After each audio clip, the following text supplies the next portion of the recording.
अगर आप stock market follow करते हैं तो आपने एक टर्म जरूर सुना होगा, मल्टी बैगर। लेकिन एक इंटरेस्टिंग सवाल ये है, क्या म्यूचुअल फंड्स मल्टी बैगर हो सकते हैं? बिल्कुल हो सकता है अनेहा, और हुए भी हैं। मल्टी बैगर का मतलब क्या होता है? जो भी इन्वेस्टमेंट अपनी परचेज वैल्यू से 10 गुना या उससे ज्यादा आगे निकल जाए तो उसका मल्टी बैगर बोल सकते हैं। तो स्टॉक्स के मल्टी बैगर में और म्यूचुअल फंड्स के मल्टी बैगर में क्या डिफरेंस है? तो बहुत बड़ा डिफरेंस है अनेहा, रिस्क और एफर्ट। तो आशीष, एक म्यूचुअल फंड को मल्टी बैगर बनने में कितना टाइम लगता है? This is where the dichotomy is, right. तो आशीष, मुझे इससे ये समझ आया है कि एक इन्वेस्टर को अगर मल्टी बैगर रिटर्न्स चाहिए तो उसे दो चीजें करनी पड़ेगी। यदि हम इंडिया का एग्जाम्पल लें पिछले 30-40 साल का, तो हम निफ्टी 50 को ले लेते हैं। निफ्टी 50 1000 पॉइंट से चालू हुआ था, आज 23,000 पॉइंट के ऊपर है।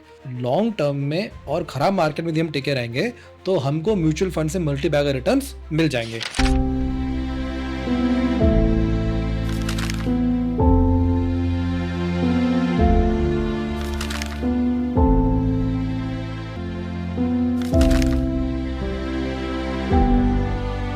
अगर आप स्टॉक मार्केट फॉलो करते हैं तो आपने एक टर्म जरूर सुना होगा, मल्टी बैगर। कभी कोई शेयर 10 गुना बढ़ गया, कभी 50 गुना, कभी 100 गुना, और फिर वो एक लेजेंडरी इन्वेस्टमेंट बन जाता है। लेकिन एक इंटरेस्टिंग सवाल ये है, क्या म्यूचुअल फंड्स मल्टी बैगर हो सकते हैं? क्योंकि आमतौर पर लोग मल्टी बैगर को सिर्फ स्टॉक से एसोसिएट करते हैं। तो आज के एपिसोड में हम यही डिस्कस करेंगे। तो आशीष, हमने सुना है कि कभी कोई शेयर 10 गुना बढ़ गया, 50 गुना बढ़ गया, 100 गुना बढ़ गया, फिर वो एक मल्टी बैगर बन गया। तो क्या म्यूचुअल फंड्स मल्टी बैगर हो सकते हैं? बिल्कुल हो सकता है अनेहा, और हुए भी हैं। ओके, तो स्टार्ट करते हैं। मल्टी बैगर का मतलब क्या होता है? देखिए, हम इसको ऐसा देख सकते हैं कि जो भी इन्वेस्टमेंट अपनी परचेज वैल्यू से 10 गुना या उससे ज़्यादा आगे निकल जाए तो उसका मल्टी बैगर बोल सकते हैं। तो आशीष, मल्टी बैगर को नॉर्मली लोग स्टॉक से एसोसिएट करते हैं, म्यूचुअल फंड्स में इसका क्या कॉन्टेक्स्ट है? देखिए, ये थोड़ी गलतफहमी है लोगों की कि उनको लगता है कि केवल स्टॉक मार्केट में ही मल्टी बैगर होते हैं। म्यूचुअल फंड्स में भी काफ़ी मल्टी बैगर हुए हैं। Now let me give an example. Nippon growth fund करके एक फंड है जो कि 1995 में आया था। वो फंड का रिटर्न मार्च 2026 तक 400 गुना रिटर्न है।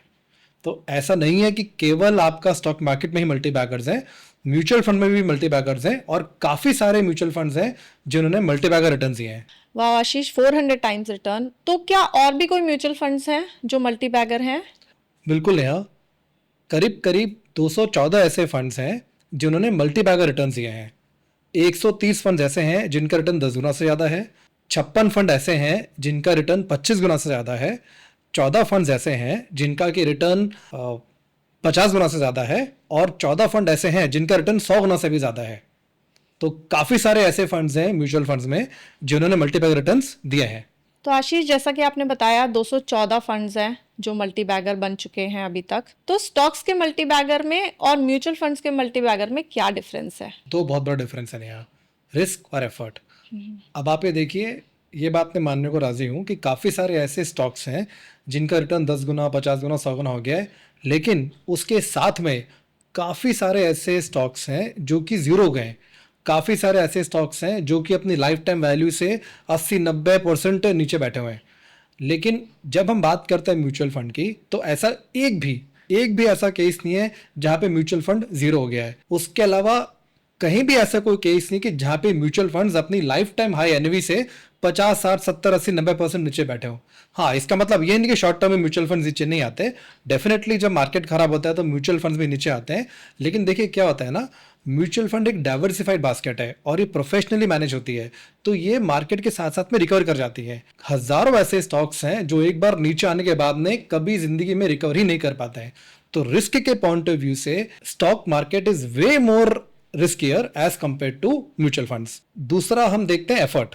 देखिए, यदि मैं स्टॉक मार्केट में इन्वेस्ट करता हूं तो मुझे बहुत अलर्ट रहना पड़ता है। सारा काम मुझे करना पड़ेगा, कौन से स्टॉक में लगाना है, कब निकालना है, कब बेचना है, इकोनॉमी में क्या चल रहा है, ग्लोबल इकोनॉमी में क्या चल रहा है, उस कंपनी में क्या चल रहा है, सारी चीज़ें मुझे मैनेज करनी पड़ती हैं। जबकि यदि मैं इन्वेस्टमेंट करता हूँ म्यूचुअल फंड के थ्रू, तो चूंकि वो पैसा प्रोफेशनली मैनेज हो रहा है, मुझे उसमें कोई एफर्ट नहीं लगाना पड़ता। तो यदि हम मोटा मोटा देखें तो रिस्क और एफर्ट, जो कि बहुत इंपॉर्टेंट पैरामीटर है, ये म्यूचुअल फंड के फेवर में है, स्टॉक्स के फेवर में नहीं है। तो आशीष, एक म्यूचुअल फंड को मल्टी बैगर बनने में कितना टाइम लगता है? तो देखिए, जो आपको मैंने 214 फंड्स के बारे में बताया, उसमें से कम भी किसी को मल्टी बैगर बनने में 10 साल तो लगे हैं। यदि हम आगे की बात करें तो हम लोग ऐसा मानते हैं कि आने वाले टाइम में लॉन्ग टर्म में स्टॉक मार्केट में रिटर्न 12% के आसपास रहना चाहिए साल का एवरेज रिटर्न। तो यदि उसी को मैं देखूं तो आप ये लगा लीजिए 20 से करीब करीब 20-21 साल लगने चाहिए किसी भी म्यूचुअल फंड को मल्टी बैगर बनने में। तो आशीष, अगर एक फंड 20-21 साल में मल्टी बैगर बन जाता है तो उसके रिटर्न्स भी काफ़ी हेफ्टी साउंड करते हैं सुनने में, लेकिन क्या इन्वेस्टर्स को इतने बड़े रिटर्न्स मिल पाते हैं? This is where the dichotomy is, right.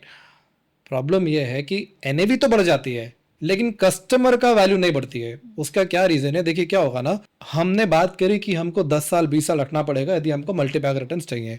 अब किसी भी 10 साल 20 साल के टाइम फ्रेम में बहुत सारे खराब टाइम आएगा। कभी कोई वार आ जाएगा, कभी कोई ग्लोबल इशू हो जाएगा, कभी डोमेस्टिक इशू हो जाएगा, कभी गवर्नमेंट गिर जाएगी, राइट, कभी कोविड जैसे कोई प्रॉब्लम हो जाएगी, कभी कोई इंडस्ट्री में कोई प्रॉब्लम आ जाएगी, कभी टेक बस्ट हुआ जैसे कुछ सालों आज से 15-20 साल पहले वो हो गया। कुछ ना कुछ होता रहेगा जिसकी वजह से लोग घबरा के अपना पैसा उसमें से निकाल लेते हैं और जैसे ही वो पैसा निकाल लेते हैं उनकी वो जो कंपाउंडिंग की जो जर्नी है वो रुक जाती है।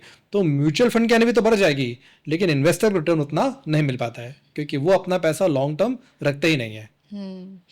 तो आशीष, मुझे इससे ये समझ आया है कि एक इन्वेस्टर को अगर मल्टी बैगर रिटर्न्स चाहिए तो उसे दो चीज़ें करनी पड़ेंगी। एक तो लंबे समय तक इन्वेस्टेड रहना पड़ेगा और दूसरा जो कि ज़्यादा इम्पॉर्टेंट है, ख़राब टाइम में भी इन्वेस्टेड रहना पड़ेगा और इसके लिए तो बहुत ज़्यादा टाइम और पेशेंस देना पड़ेगा।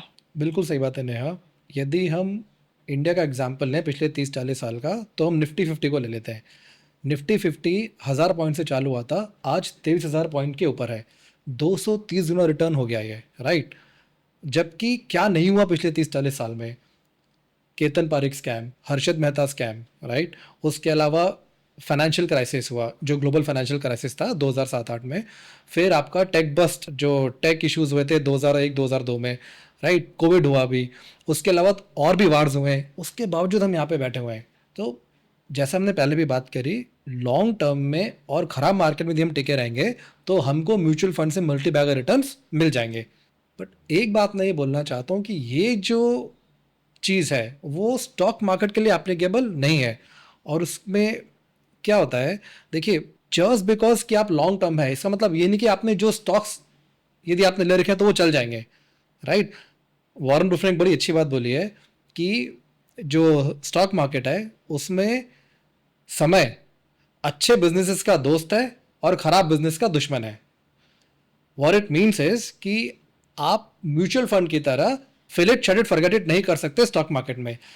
Just because your investing for long term in stock market, यदि आप इंडिविजुअल स्टॉक्स खरीद रहे हैं, ये कोई गारंटी नहीं कि आपको उसमें रिटर्न मिल जाएगा क्योंकि काफ़ी सारे ऐसे स्टॉक्स हैं, पुराने स्टॉक्स यदि मैं नाम लूँ, यूनिटेक, सत्यम, काफ़ी सारे ऐसे स्टॉक्स हैं जो कि लॉन्ग टर्म में जिनकी वैल्यू खत्म हो चुकी है, राइट। तो ये जो लॉन्ग टर्म वाली जो मैंने आपको बात बोली है और ख़राब समय रहने वाली बात बोली है, ये म्यूचुअल फंड के लिए एप्लीकेबल है, ये इंडिविजुअल इन्वेस्टिंग इन स्टॉक्स के लिए एप्लीकेबल नहीं है।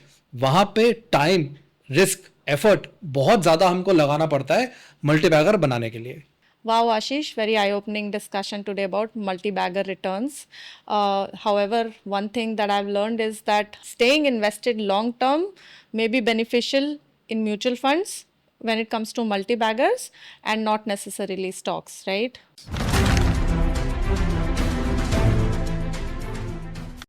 तो अब आते हैं हम हमारे एपिसोड के last segment, the untold industry truth. तो मल्टी बैगर्स के बारे में आप हमें ये बताइए, एक अनटोल्ड इंडस्ट्री ट्रूथ जिसके बारे में कोई बात नहीं करता।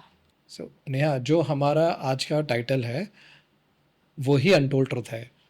काफ़ी लोग मल्टी बैगर्स को स्टॉक से एसोसिएट करते हैं, जबकि अभी हमने देखा कि कितने सारे म्यूचुअल फंड्स हैं जो कि हिस्टोरिकली मल्टी बैगर बन चुके हैं। और यदि हम ये दो चीज़ें फॉलो करें, stay invested for long term, ख़राब टाइम पे पैसा ना निकालें, तो आगे भी हमको काफ़ी मल्टी बैगर रिटर्न्स मिल सकते हैं म्यूचुअल फंड इन्वेस्टिंग से। तो आज के डिस्कशन से एक बात क्लियर है, मल्टी बैगर सिर्फ स्टॉक मार्केट तक लिमिटेड नहीं है। लॉन्ग टर्म में म्यूचुअल फंड्स भी मल्टी बैगर रिटर्न दे सकते हैं। If you like this series, please like, share and subscribe to our channel.